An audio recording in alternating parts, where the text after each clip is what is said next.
We made it.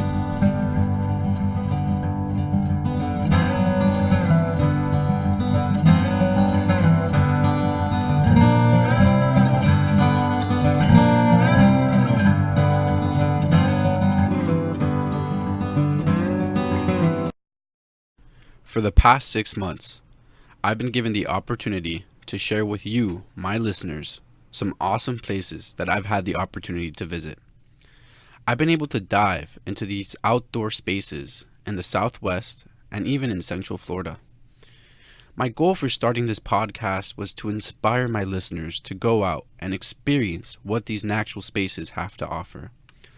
By inspiring people to get outside, I hope to help facilitate connections to this natural world that I love very much. In an age where everything is automated and electronic, it's so easy to become a member of the technological world. It's easy to forget about your roots, found in nature, and to disassociate yourself from the environment. This is detrimental to the space that we live on because it makes it so much easier to use and abuse these natural spaces for our own gain. Due to this relatively recent technological age, it has made it easy for us to push problems like global warming, pollution, and fossil fuel burning to the side. We aren't connected to these landscapes like we once were. We have become very individualistic and unaware of the harm that we're doing. I hope that by motivating people to get out and experience these natural spaces, that they have a sense of the connectedness that inspires them to consider the natural world in all their actions.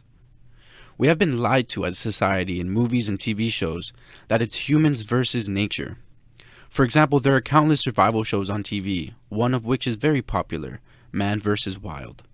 I want to change this narrative that the natural world is something to be scared of.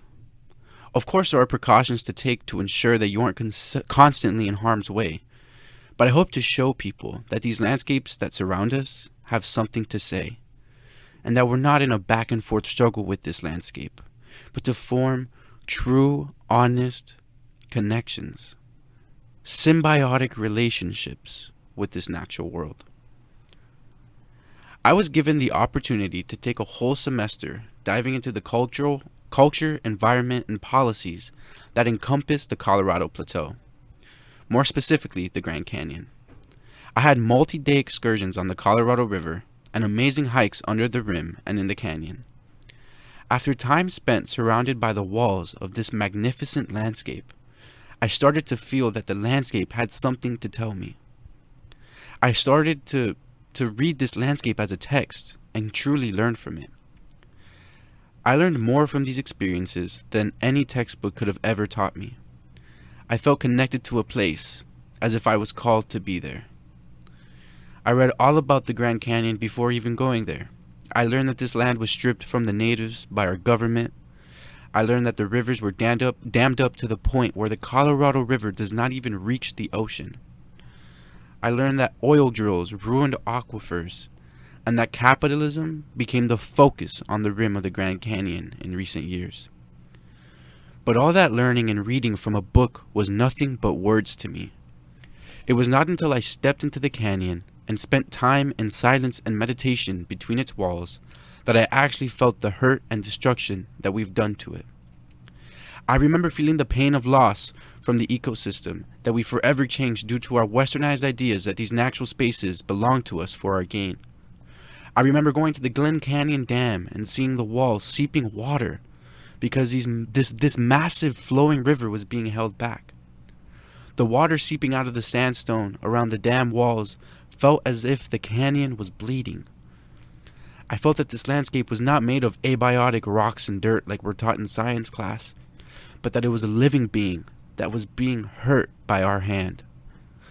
The landscape spoke to me, and I listened. A big takeaway that I had from my river expedition was that although the canyon had been used and abused by our greedy intentions, it was still beautiful.